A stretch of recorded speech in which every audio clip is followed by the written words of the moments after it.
Un instant caresse, un moment RBS.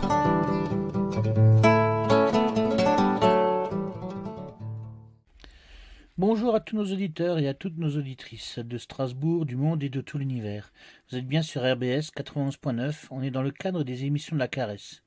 Les rendez-vous du monde, et au micro, c'est Eric.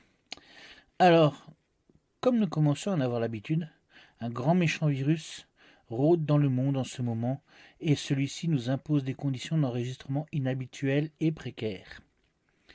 De chez moi, avec un téléphone et un micro. Ce qui explique un son qui n'est pas de très bonne qualité. Mais comme la dernière fois, je vais compenser avec un sujet qui saura éveiller votre intérêt et un invité de qualité. Comme je le disais, il y a un peu partout dehors un bon gros méchant virus qui nous fait bien des misères. Il infecte, il rend malade, il tue. Il fait trembler notre économie, se recroqueviller notre société, rouler en boule à regarder le monde de son balcon. Ou de son jardin pour les plus chanceux. Tout le monde souffre de la situation et le monde médical est en sursaturation, flirtant tous les jours avec le point de rupture. De nombreuses analyses témoignent que l'on aurait pu mieux s'en sortir si tout le secteur de la santé n'avait pas connu des coupes drastiques. Les informations dont nous sommes abreuvés au quotidien ne nous disent pas le contraire. Par contre, il faut aussi dire qu'une particularité de notre système de santé fait que les malades les plus fragiles et les plus précaires ne seront pas obligés de subir les conséquences néfastes d'une infection qui nous aurait menés aux urgences. Je veux bien entendu parler de la sécurité sociale. Eh bien oui, on ne paye pas pour les tests PCR, on ne paye pas non plus quand on est hospitalisé, en réanimation, sous étroite surveillance médicale. Bref, on peut être pauvre et être soigné quand même. Parce que même si ça coûte un pognon de dingue, la santé, ça n'a pas de prix. Même si on le constate chaque jour, ma pauvre dame, la sécu, c'est plus ce que c'était. Il reste qu'elle nous permet un sacré luxe, celui de n'avoir pas à chercher le meilleur contrat d'assurance pour pallier aux accidents de la vie. C'est à mon avis une des plus grandes avancées sociales et politiques de ces derniers siècles, avec la démocratie et les droits de l'homme, des femmes et des enfants. Vous pourriez me demander pourquoi c'est une telle avancée. Sur quoi je me permettrai de vous répondre que c'est bien la première fois que l'on donne corps à une si grande échelle aux principes et aux valeurs de la solidarité. C'est-à-dire au principe qui fait que chaque personne, selon ses moyens, participe au bien commun. Chacun, chacune cotise en fonction de ses moyens propres, à remplir une caisse qui servira à prendre en charge des personnes qui ne sont plus en état de subvenir à leurs besoins, momentanément ou durablement. On pourrait me rétorquer que l'impôt répond un peu à ces principes, sauf que selon les situations, les impôts ont pu se révéler injustes et ont souvent servi des intérêts privés plutôt que le bien commun. En France, la mise en place de la sécurité sociale a été une des priorités du gouvernement provisoire tout de suite à la sortie de la Seconde Guerre mondiale, dans un pays exsangue et en ruine. Ce n'est pourtant pas un projet qui est sorti de la tête de ministre comme un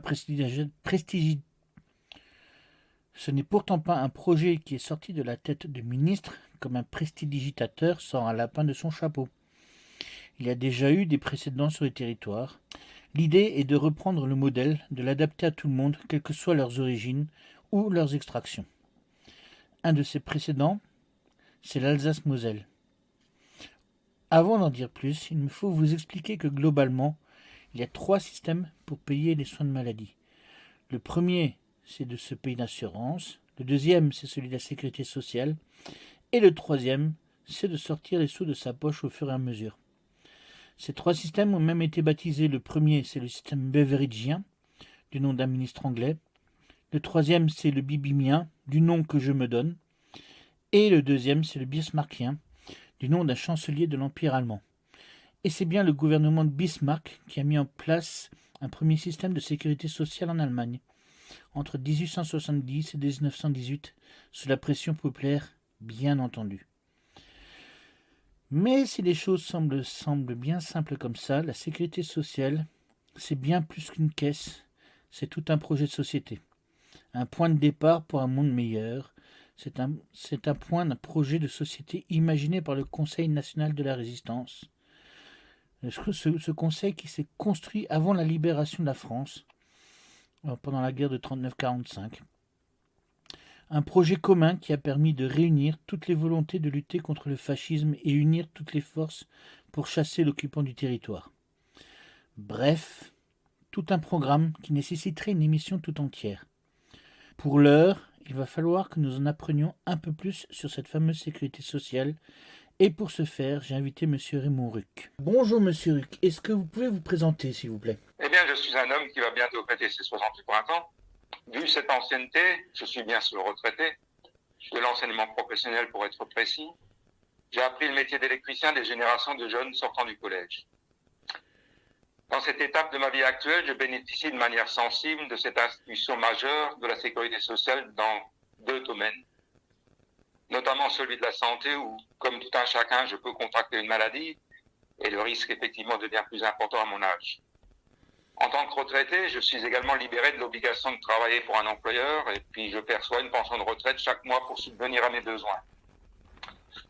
Ce qui ne m'empêche pas de me livrer à des activités qui mobilisent du temps et de l'énergie, mais dont je décide librement selon mes envies maintenant.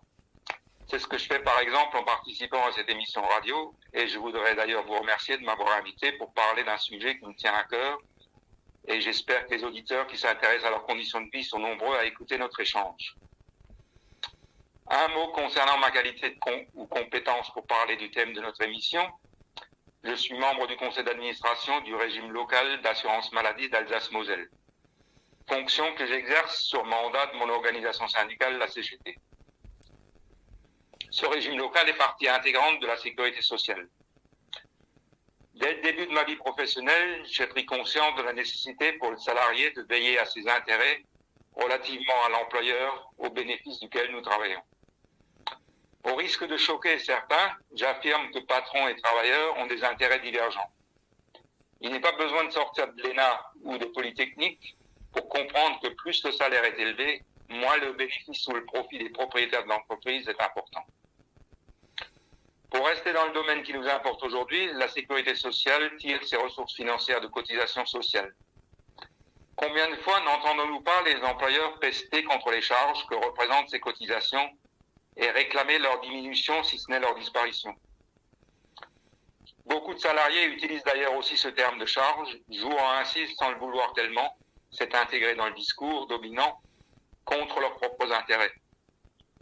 Vous pouvez ainsi constater que la Sécu, pour rendre les services attendus à ses bénéficiaires, nécessite une vigilance constante et des gens en capacité d'éclairer ce qui se passe dans son fonctionnement.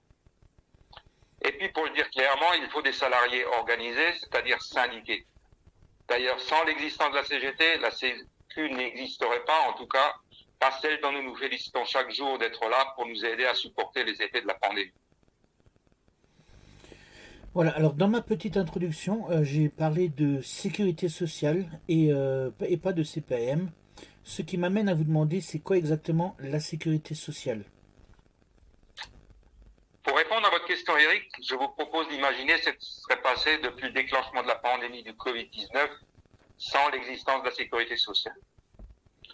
Prenons 2 exemples. Que se serait-il passé pour la personne infectée par le coronavirus, présentant des complications rendant une hospitalisation et des soins lourds indispensables? Que se serait-il passé pour le salarié d'une entreprise ayant été obligé d'arrêter l'activité? Eh bien, dans les 2 cas, nous aurions assisté à un basculement rapide dans la pauvreté et la misère par insuffisance de ressources financières. Et c'est bien la masse de la population qui aurait été touchée et pas seulement quelques cas isolés. Nous pouvons donc constater le rôle indispensable de la Sécu dans une situation de crise, quelle que soit d'ailleurs l'origine de celle-ci. Certains parlent à ce propos du rôle d'amortisseur social pour passer les caps difficiles. Mais ce n'est pas uniquement dans les périodes troublées ou spéciales que la Sécu s'avère plus qu'utile, mais aussi en permanence dans les jours ordinaires. Alors, c'est quoi cette Sécu vertueuse? Commençons d'abord par définir précisément les domaines d'intervention qui relèvent de sa mission. On peut en distinguer 4. La santé, et plus particulièrement la maladie, c'est la fonction d'assurance maladie qu'elle exerce. Deuxièmement, les accidents du travail et les maladies professionnelles. Ensuite, il y a l'aide aux familles, notamment pour élever les enfants, et donc par la perception des allocations familiales. Et enfin, l'assurance retraite pour fournir un revenu de remplacement au salaire d'activité pour celui qui ne se rend plus au travail chez l'employeur. Alors, je rajouterai l'assurance chômage, même si de façon institutionnelle, elle n'est pas directement classée comme domaine relevant stricto sensu de la Sécu, mais la perception des cotisations chômage est bien réalisée par la structure de recouvrement des cotisations de la Sécu. J'en dirai un mot plus tard. Signalons également le projet d'une nouvelle branche pour en prendre en charge financièrement les besoins nés de la perte d'autonomie, mais ce n'est pas encore opérationnel. Comment agit ou intervient concrètement la Sécu? Vous avez cité dans votre question l'acronyme CEPAM. Il est effectivement relativement connu du grand public et signifie Caisse primaire d'assurance maladie. Cette caisse est un des multiples organes de la sécurité sociale. Il y en a presque 200, mais rassurez-vous, nous n'allons pas les passer en revue et cela n'est pas nécessaire pour la compréhension du fonctionnement. Quel est le rôle de la CEPAM? Lorsque vous êtes malade, et à condition d'avoir le sésame, la fameuse carte verte appelée carte vitale, cette caisse va prendre en charge une partie de vos dépenses médicales. Prenons l'exemple d'une consultation du généraliste, le médecin traitant. C'est lui de toute manière que vous devez consulter en premier sous peine de ne pas être pris en charge. Ces honoraires sont fixés à l'heure actuelle à 25 €. Deux cas de figure se présentent, soit vous faites l'avance de la somme, soit vous pouvez opter pour le tiers payant si le médecin le pratique. Finalement, cela revient au même en matière de remboursement. Donc, sur les 25 € que vous versez au médecin, la CEPAM va vous rembourser 70%, soit 17,50 €, mais dont vous déduira 1 € de franchise médicale, que vous ne pouvez pas récupérer. Il reste à votre charge 30% que vous pouvez là vous faire rembourser par une complémentaire santé. Mais si vous êtes affilié au régime local d'assurance maladie d'Alsace-Moselle, c'est certainement le cas de la majorité de nos auditeurs, la CEPAM vous remboursera en réalité 90%, soit 20% de plus, qui est la part prise en charge par le régime local.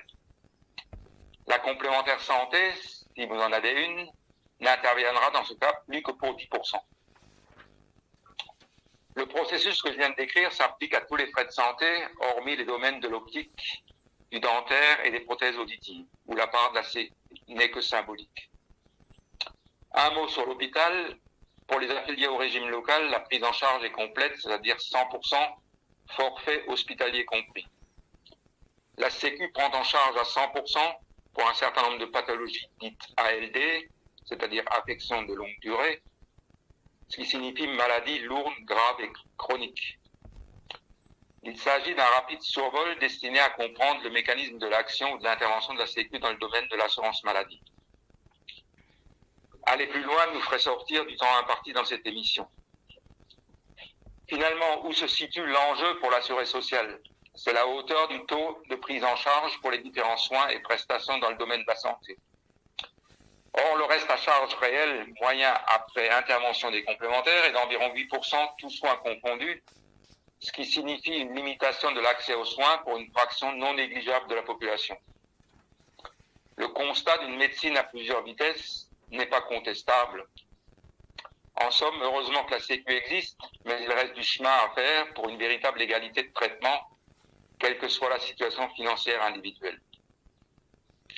Évoquons maintenant le domaine de l'assurance retraite, dossier lourd et complexe dans sa globalité.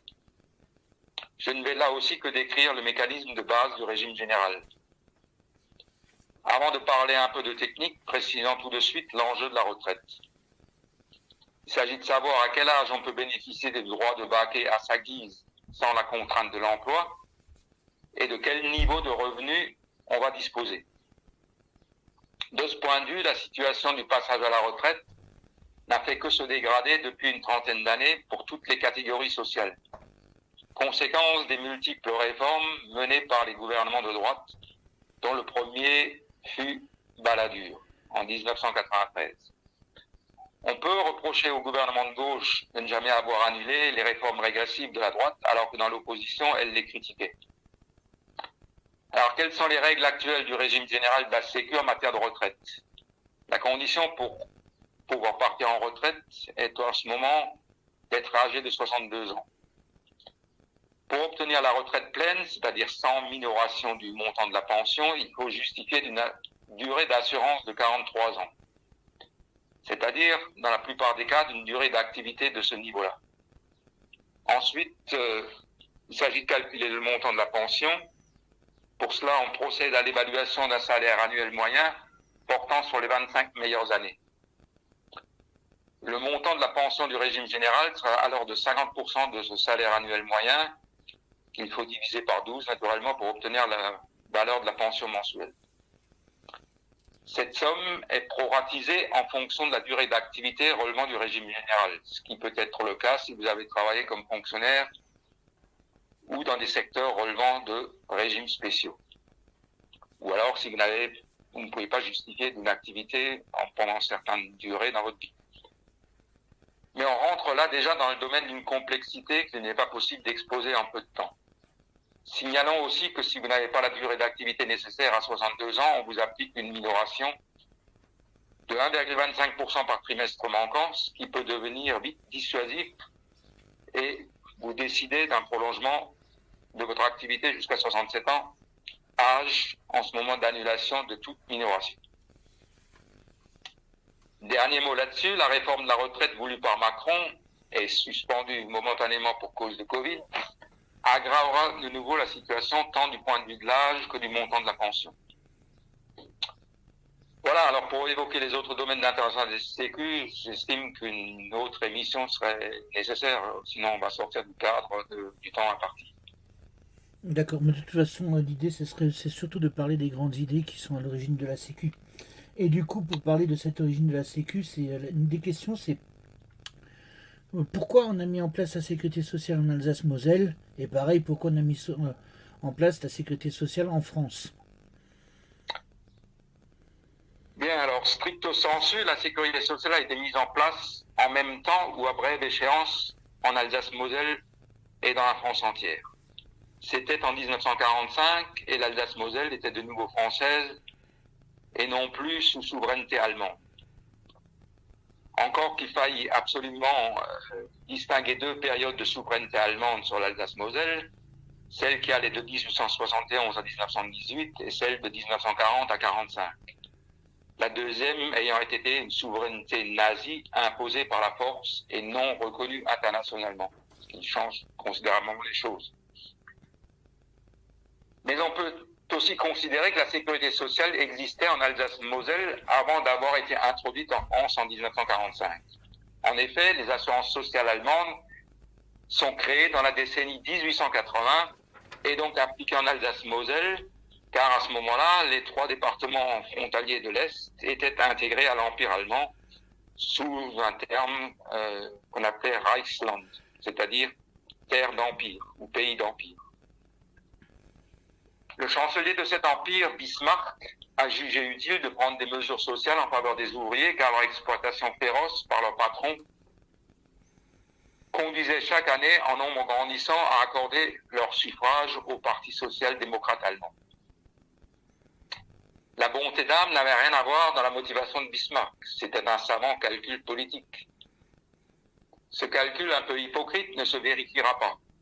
Cette politique d'endiguement du socialisme échoua car la progression du SPD continua d'année après année, quasiment de celui-ci continuant année après année à faire quasiment de celui-ci le premier parti politique de l'Empire avec plus d'un tiers des voix exprimées.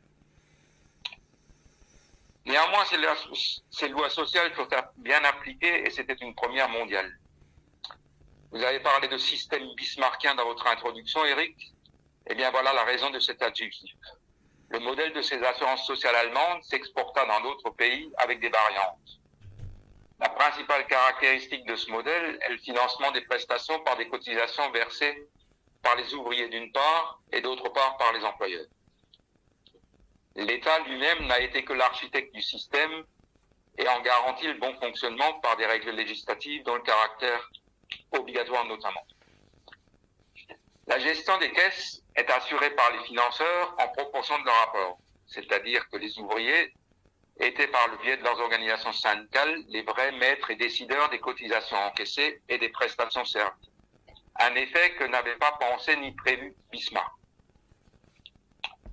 Lorsque le Reichsland disparut en 1918 et que ces territoires redevinrent français par le traité de Versailles, ces lois sociales furent maintenues à titre provisoire.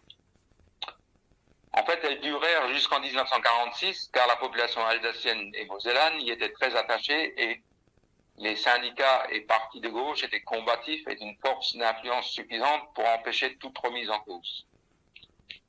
Le symbole historique de cette force s'incarna notamment dans le fait que le drapeau rouge a flotté sur la cathédrale de Strasbourg en novembre 1918, pendant la période précédant l'arrivée des troupes françaises. Je crois d'ailleurs savoir que votre radio a consacré une émission à l'histoire de cette révolution malheureusement oubliée et occultée, car dérangeante dans le cadre du système économique du capitalisme. Oui, nous avons rencontré M. Richez à cet effet, qui nous avait parlé de cette période.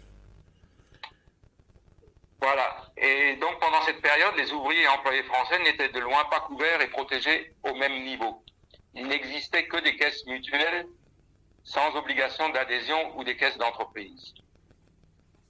La Seconde Guerre mondiale contribua à changer la situation car la participation très active des communistes et des syndicats à la résistance conduisit à l'élaboration d'un programme social par le Conseil national de la résistance.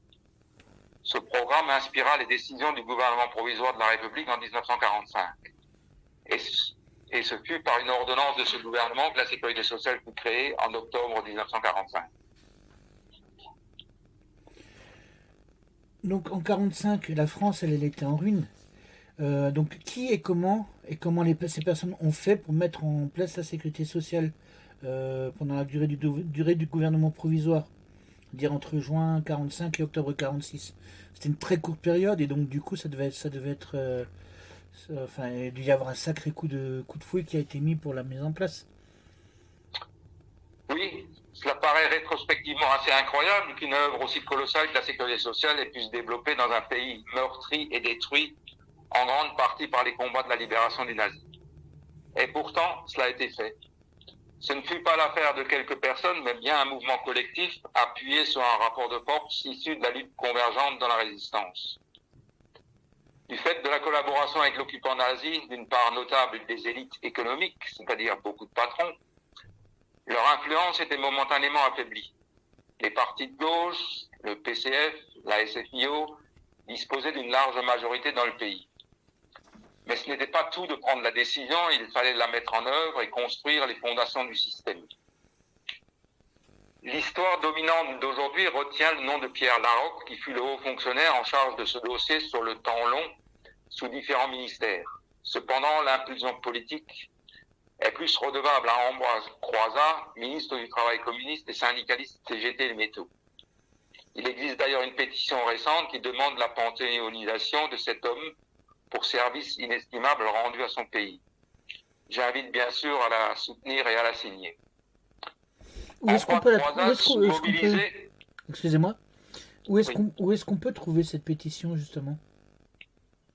Alors, il faut surfer sur Internet à un moment donné. Il faut taper Ambroise Croizat. Je pense qu'on va la trouver. Je sais pas. Il faudrait que je peux vous donner ça hors émission. Hein. On peut taper Ambroise Croizat et pétition et normalement on tombe dessus, quoi. Oui, je pense. En ce moment, ça devrait être le cas. Mais je n'en suis pas absolument certain. Ok. Alors Ambroise Croizat, ça s'écrit AMBROISECROIZAT. Comme ça, les gens sauront comment le faire. Voilà, je vous redonne la parole, je suis désolé.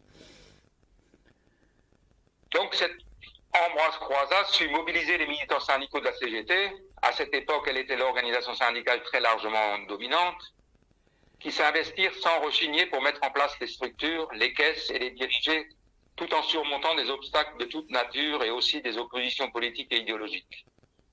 Cet engagement, ce travail bénévole, est retracé dans un film de Gilles Perret qui s'appelle La Sociale, sorti en 2015 et dans lequel un ancien administrateur CGT raconte cette période décisive de la Sécu.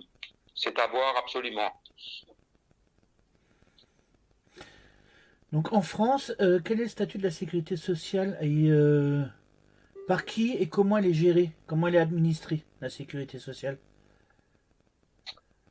Eh bien, en matière statutaire, celui de la Sécu est hybride. Lorsque la Sécu que nous connaissons aujourd'hui est créée, elle ne part pas tout à fait de rien.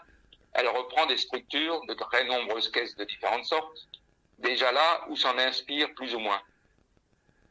Elle se réalise avec la volonté d'être indépendante de l'État et de s'administrer elle-même, c'est-à-dire que ce sont les bénéficiaires et les financeurs qui doivent décider. Dans le cadre de l'unité syndicale de la CGT, le rapport de force de cette époque entraîne, lors des élections des administrateurs, une majorité en faveur de l'organisation syndicale la plus puissante. Cela va déranger les élites bourgeoises, le patronat, les forces politiques de droite qui ne sont pas vraiment en faveur de la Sécu. Au fil du temps, cette orientation initiale va être mise à mal, ce qui fait qu'aujourd'hui, le pouvoir est de plus en plus entre les mains de l'État.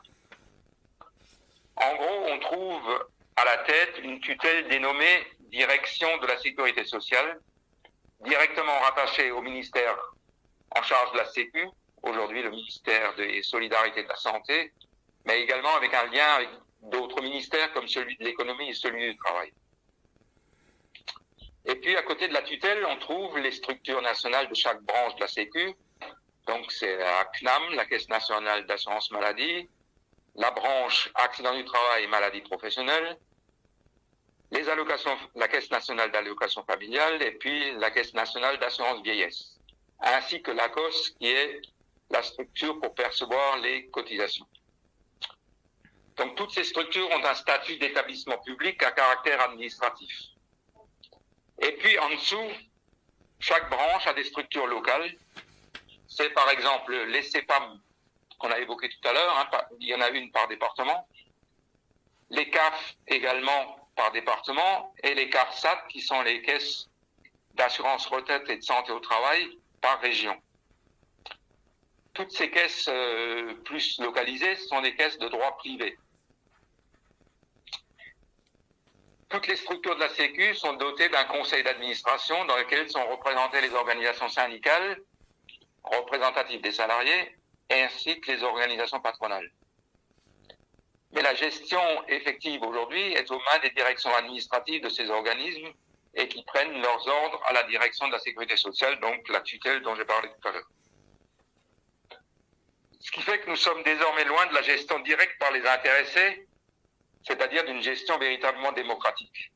Depuis 1996, le Parlement fixe chaque année par le vote d'une loi de financement de la sécurité sociale les orientations à respecter par les instances de gestion. Alors, à noter, et cela peut sembler paradoxal, la seule structure de la Sécu qui s'administre de façon démocratique par des représentants des assurés est le régime local d'assurance maladie d'Alsace-Moselle. Ce régime est dirigé par un conseil d'administration composé par des administrateurs désignés par les organisations syndicales représentatives. Il s'agit de la CFDT, de la CGT, de la CFTC, de FO, ainsi que de la CGC. Alors, malgré les divergences qui existent entre ces organisations sur nombre de sujets par ailleurs, elles arrivent à s'entendre dans cet organisme. Beaucoup de décisions, par exemple, sont prises à la quasi-unanimité. Ce conseil d'administration est doté d'un réel pouvoir de décision sur le niveau des recettes, c'est-à-dire par la fixation du taux de cotisation, et le niveau des dépenses, c'est-à-dire par la fixation du taux de remboursement des frais de santé. Le résultat de cette gestion, c'est l'absence de déficit et même d'une réserve suffisante pour parer aux imprévus. La direction administrative est choisie par le conseil d'administration et ne participe au conseil d'administration qu'avec voix consultative. Au regard de cette efficacité gestionnaire, on pourrait appliquer ces procédés à toute la Sécu et elle ne s'en porterait, à mon avis, que nettement mieux. D'accord. Alors, bon, là, on va peut-être rester un peu sur le niveau régional, vu qu'on en a parlé un peu au niveau national. Faut remarquer, ça peut confondre les deux. Alors, comment la Sécu, elle est financée?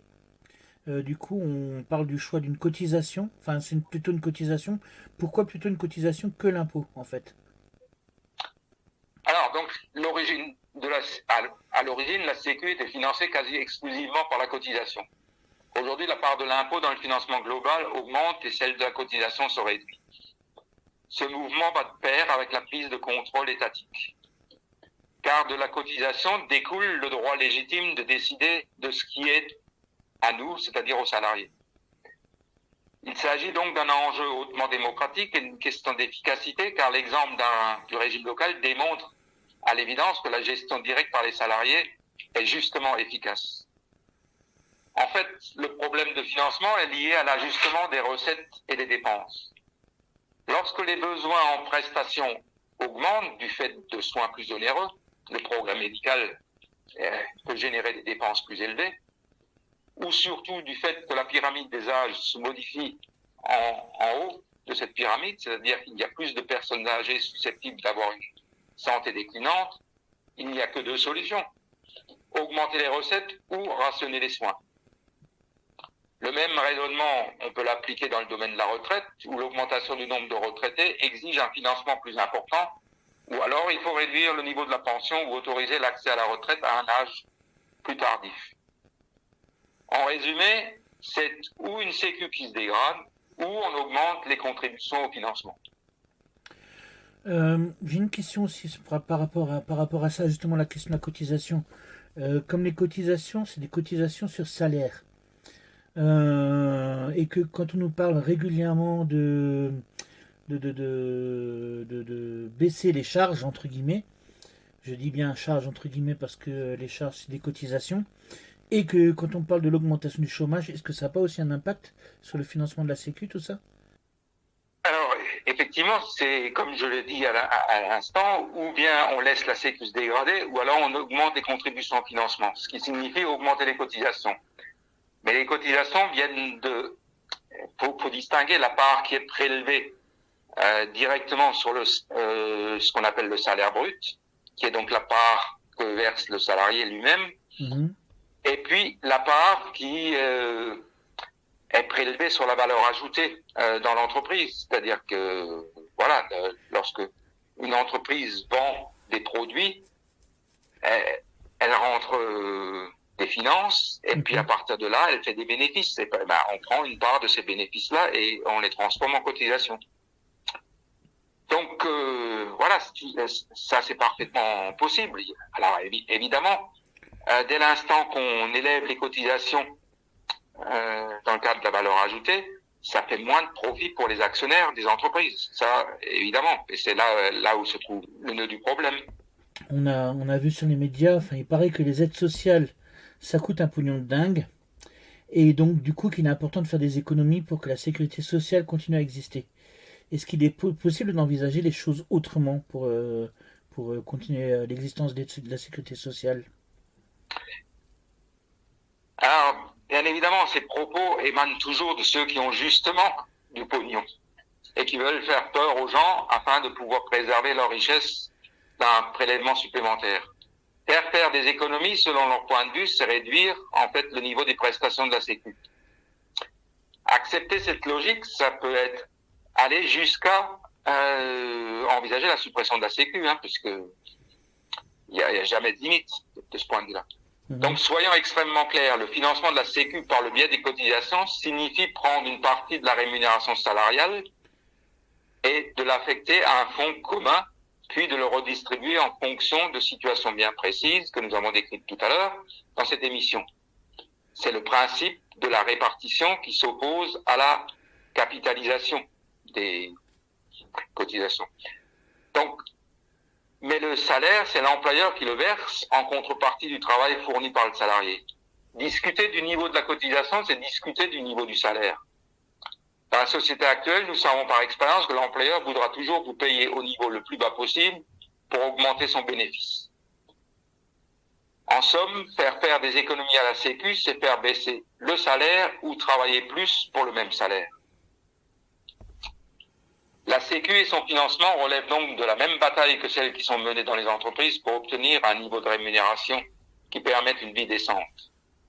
Alors là aussi, parler de cette bataille-là, ça mériterait qu'on y consacre du temps, quoi. Une émission à elle toute seule. Ouais. Dans mon introduction, j'ai parlé de projet politique derrière la sécurité sociale, et du coup, c'est quoi ce projet exactement? Oui. Alors, Alors, le maître mot derrière la Sécu, c'est le mot solidarité. C'est l'application du principe suivant, de chacun selon ses moyens, à chacun selon ses besoins. Effectivement, dans les différents domaines d'intervention de la Sécu, la solidarité est mise en pratique. Dans le domaine de la santé, les bien portants sont solidaires avec les malades. Tous cotisent et la somme réunie permet à ceux qui nécessitent des soins d'en bénéficier, quelle que soit la pathologie dont ils souffrent et quel que soit le coût des soins.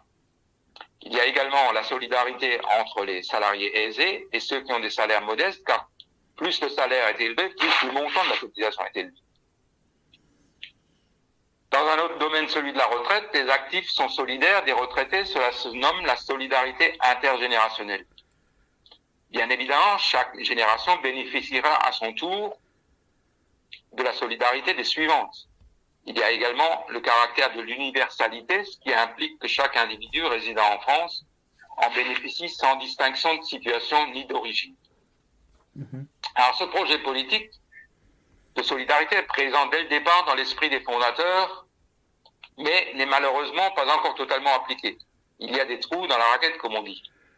Et beaucoup de gouvernements se sont échinés à agrandir leur taille, et l'actuel n'est pas le moins actif dans ce sens.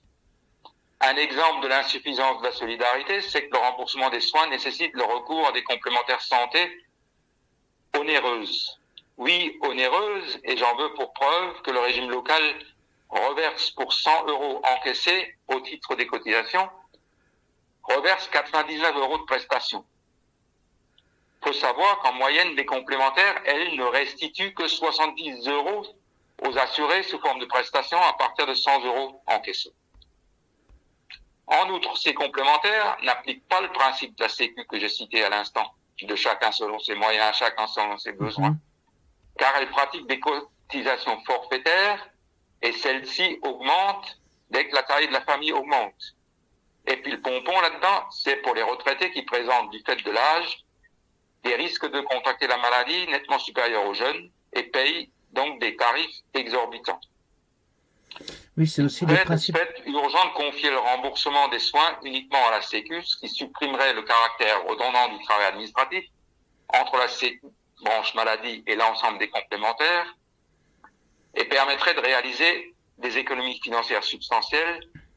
Et en outre, les frais publicitaires liés au caractère facultatif du recours aux complémentaires et à la concurrence que se font ces complémentaires pour capter la clientèle disparaîtraient.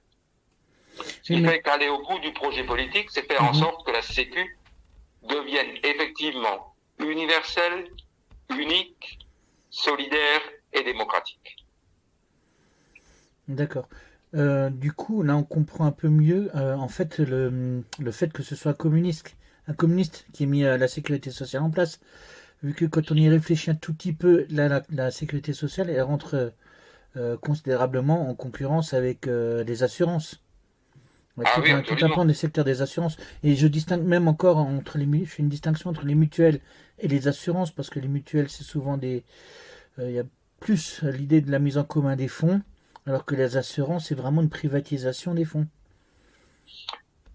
Oui, alors ce que j'ai qualifié de complémentaire, en fait, il y a trois acteurs dans les complémentaires. Il y a ce qu'on appelle les mutuelles, il y a les instituts de prévoyance, et puis il y a véritablement ce qu'on appelle les assurances privées. Le problème, c'est que toutes fonctionnent maintenant plus ou moins selon le modèle des assurances privées, parce qu'elles sont soumises à la concurrence. D'accord. Ce qui fait que les mutuelles, elles n'ont plus que le nom de mutuelle, mais dans la réalité, elles sont obligées de s'aligner sur les tarifs pratiqués par les assurances privées. Et donc, d'utiliser le forfait, de supprimer la solidarité, voilà. Je peux prendre un exemple en ce qui me concerne. Je prends la Mutuelle Générale de l'Éducation Nationale. Oui. Quand je suis rentré au début de ma vie d'enseignant à cette mutuelle, on payait tous le même taux, quel que soit l'âge. Alors aujourd'hui, ce n'est plus le cas. Aujourd'hui, je suis retraité, je paye plus qu'un actif. En fait, on est tarifié suivant le risque qu'on présente par rapport à la maladie. D'accord. Ok. J'avais peut-être encore une ou deux questions qui m'étaient venues en vous écoutant parler. Oui, Euh, je vais plutôt me concentrer un peu sur l'aspect régional du oui. conseil d'administration. Alors, au niveau régional, dans le conseil d'administration de la sécurité sociale, quels sont les points que vous trouvez à défendre systématiquement? Enfin, le plus régulièrement en tout cas. Bah déjà, le niveau local, c'est un complément de même type que la sécurité sociale, c'est-à-dire qu'il fonctionne de manière, le régime local fonctionne de manière solidaire. Mhm, Simplement, cette solidarité, encore une fois, elle est limitée par la loi. C'est-à-dire qu'on laisse toujours encore à charge de l'assuré une fraction. C'est notamment quand on va chez le médecin, il reste 10% à sa charge. mhm. Et il faut absolument recourir à une complémentaire supplémentaire. Nous, on proposerait que effectivement, ce soit le régime local qui puisse aller au bout et rembourser la totalité des frais de santé.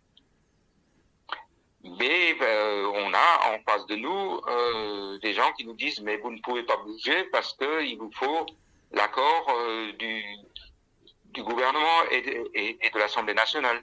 On est encadré par la loi et il nous empêche d'aller au bout de notre logique.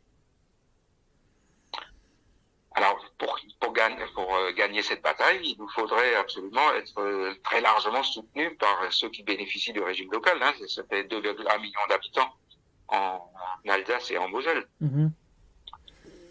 Voilà, c'est un des enjeux. D'accord. Et du coup, enfin, un des euh,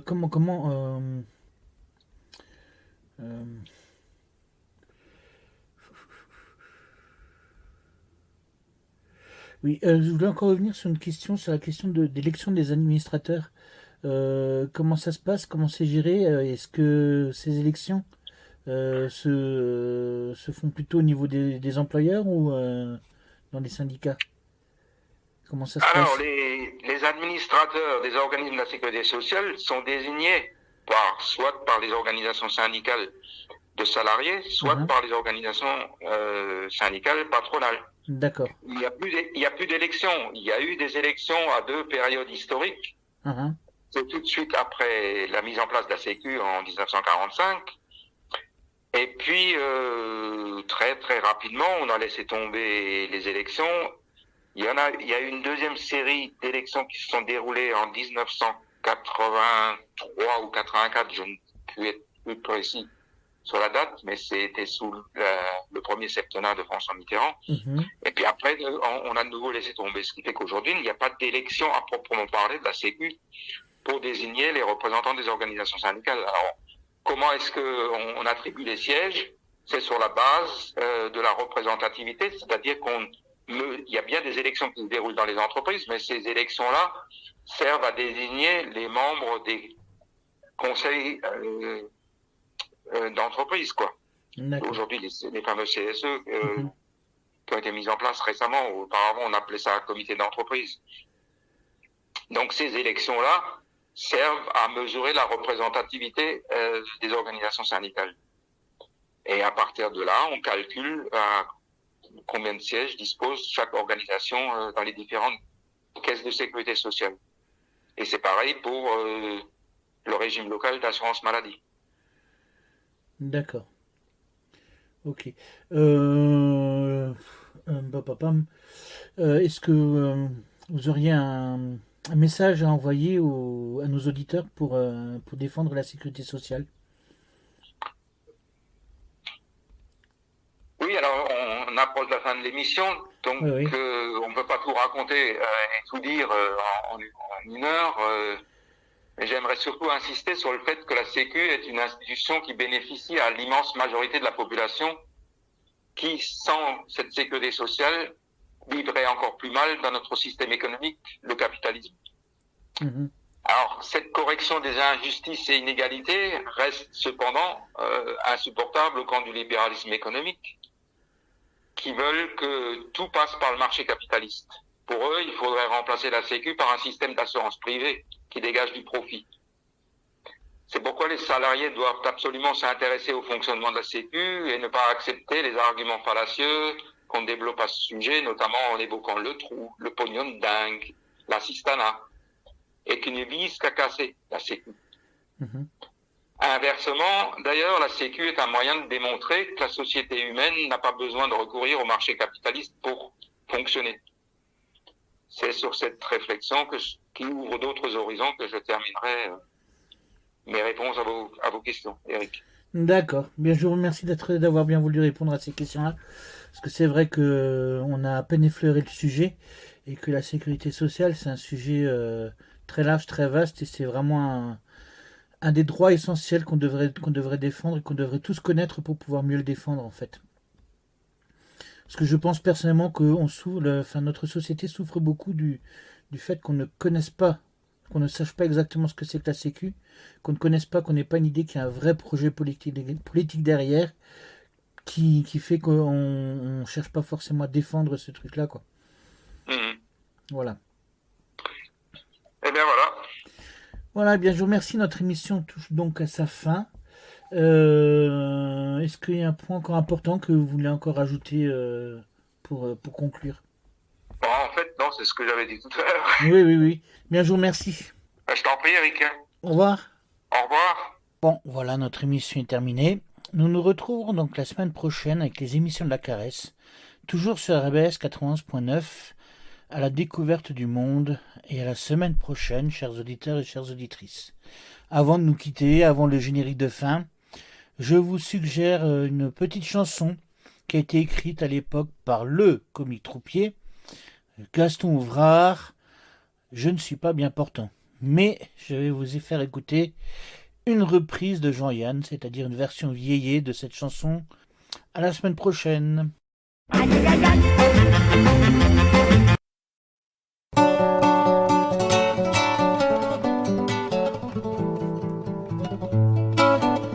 13h15 le dimanche, un instant caresse, un moment RBS.